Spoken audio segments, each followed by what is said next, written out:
નમસ્કાર વિદ્યાર્થી મિત્રો, મારી યુટ્યુબ ચેનલ સંજીવ પટેલમાં આપ સૌનું હાર્દિક સ્વાગત છે. મિત્રો, આજના વિડીયોની અંદર આપણે ધોરણ 8 વિષય છે સામાજિક વિજ્ઞાન, જેનો પાઠ 5મો, જેનું નામ છે અંગ્રેજ શાસન સમયની શિક્ષણ અને સમાજ વ્યવસ્થા. આ પાઠના જ્ઞાન સાધના પરીક્ષા માટે જે મહત્વના પ્રશ્નો છે તે મહત્વના પ્રશ્નો વિશે આપણે જોવાના છીએ. વિદ્યાર્થી મિત્રો, જો તમે મારી ચેનલમાં નવા હોય તો મારી ચેનલને જરૂરથી સબસ્ક્રાઇબ કરો. વિડીયો સારો લાગે તો લાઇક કરો, શેર કરો અને બેલ નોટિફિકેશન ઓન કરો, જેથી મારા આગળના નવા વિડીયો પણ આપને મળતા રહે. તેમજ વિદ્યાર્થી મિત્રો, આપને તૈયારી કેટલી થઈ છે તે જાણવા માટે આપ MCQ ક્વિઝ રમી શકો છો. વિડીયો જોયા પછી આપને ક્વિઝ પણ ઉપયોગી થશે. માટે પ્લે સ્ટોરમાંથી અમારી એપ્લિકેશન વિશ્વગુરુ STD 1 થી 12 ગુજરાતી ડાઉનલોડ કરી તમારા મોબાઈલમાં ઇન્સ્ટોલ કરો. જે તમે શરૂ કરશો તો આ પ્રકારે જોવા મળશે, જેમાં જ્ઞાન સાધનાની અંદર આપને ધોરણ બતાવશે. તેમાં ધોરણ 8 પસંદ કરશો એટલે વિષય બતાવશે, વિષય પસંદ કરશો એટલે આપને આ પ્રકારે પાઠના નામ બતાવશે.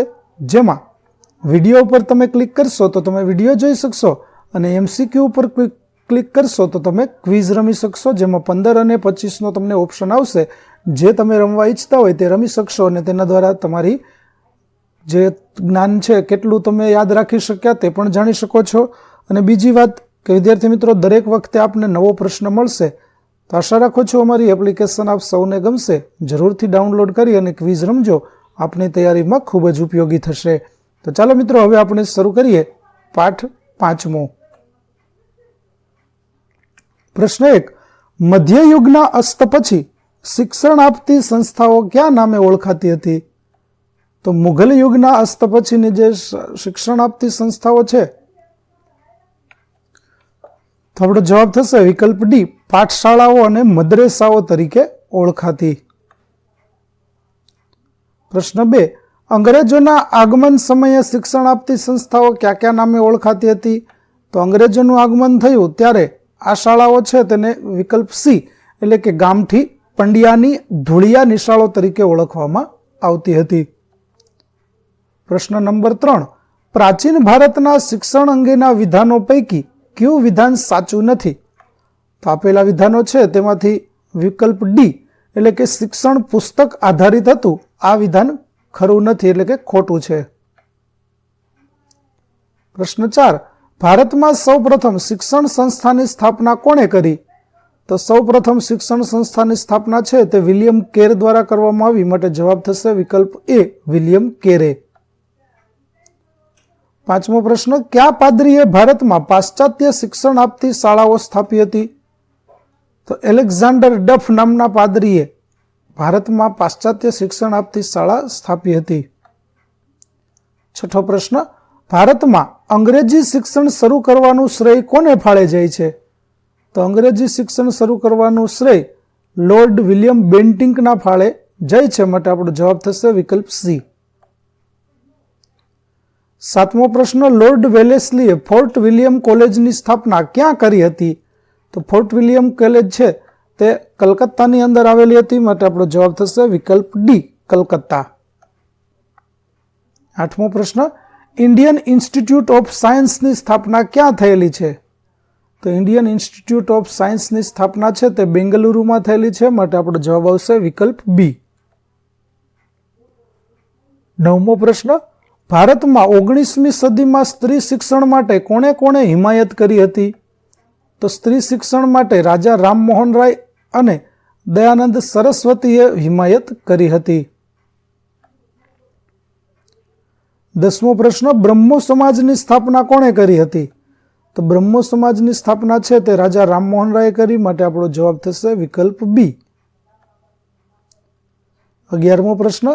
ઈસવીસન 1850માં અમદાવાદમાં છોડીઓની નિશાળ નામની કન્યા શાળા કોણે સ્થાપી હતી?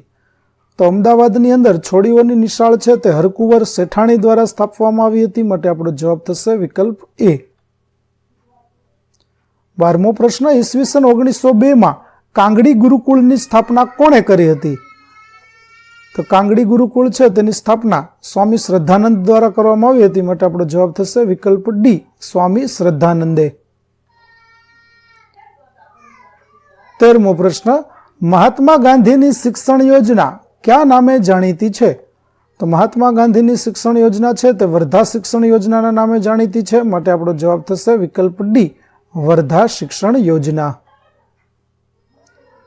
14મો પ્રશ્ન, મહાત્મા ગાંધી પ્રાથમિક શિક્ષણ કઈ ભાષામાં આપવાના હિમાયતી હતા? તો મહાત્મા ગાંધી છે તે પ્રાથમિક શિક્ષણ માતૃભાષામાં આપવાના હિમાયતી હતા, માટે જવાબ થશે વિકલ્પ સી, માતૃભાષામાં.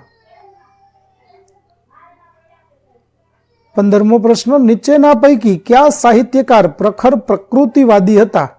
જેના વિકલ્પો આ પ્રમાણે છે, તો આપણો જવાબ થશે વિકલ્પ એ, રવિન્દ્રનાથ ટાગોર.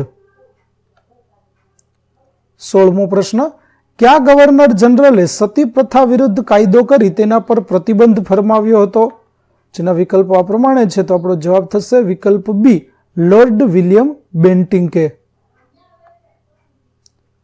17મો પ્રશ્ન, કયા ગવર્નર જનરલે વિધવા પુનઃલગ્ન કાયદો બનાવી વિધવાના લગ્નને કાયદેસર બનાવ્યું હતું? તો જવાબ આવશે વિકલ્પ સી, લોર્ડ ડેલહાઉસી. 18મો પ્રશ્ન, ભારતમાંથી અસ્પૃશ્યતાના કલંકને નાબૂદ કરવાનો પાયાનો વિચાર કોણે કર્યો હતો? જેના વિકલ્પો આ પ્રમાણે છે, તો જવાબ આવશે આપણો વિકલ્પ બી, મહાત્મા ગાંધીએ. 19મો પ્રશ્ન, આદિવાસી કે જનજાતિના પ્રદેશોમાં કોણે આશ્રમો સ્થાપ્યા હતા? જેના વિકલ્પો આ પ્રમાણે છે, તો આપણો જવાબ થશે વિકલ્પ એ, ઠક્કર બાપાએ. 20મો પ્રશ્ન, ગુજરાતના મહાન સમાજ સુધારકોમાં નીચેનામાંથી કોનો સમાવેશ કરી શકાય? તો ગુજરાતના મહાન સમાજ સુધારકોની અંદર આપણે વિકલ્પ એ, ડી.કે. કર્વેનો સમાવેશ નહીં કરી શકીએ. 21મો, ગુજરાતના કયા સમાજ સુધારકે વિધવા સાથે લગ્ન કર્યું હતું? તો વિધવા સાથે લગ્ન વીર નર્મદ દ્વારા કરવામાં આવ્યું હતું, માટે આપણો જવાબ થશે વિકલ્પ સી, વીર નર્મદ. 22મો પ્રશ્ન, સ્વામી વિવેકાનંદ કહેતા કે? તો જવાબ આવશે વિકલ્પ બી, પહેલા અન્ન પછી ધર્મ. 23મું, રાહુલને ગાંધીજીના કાર્યકરોની યાદી તૈયાર કરવાની છે, નીચેનામાંથી કોનો સમાવેશ તે નહીં કરે? જેના વિકલ્પો આ પ્રમાણે છે, તો જવાબ આવશે વિકલ્પ સી, દુર્ગારામ મહેતાનો સમાવેશ નહીં કરાય.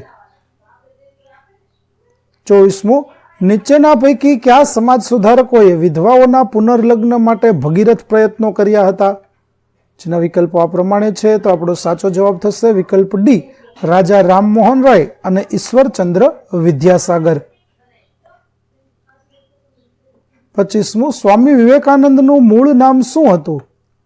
તો સ્વામી વિવેકાનંદનું મૂળ નામ છે તે નરેન્દ્રનાથ દત્ત હતું.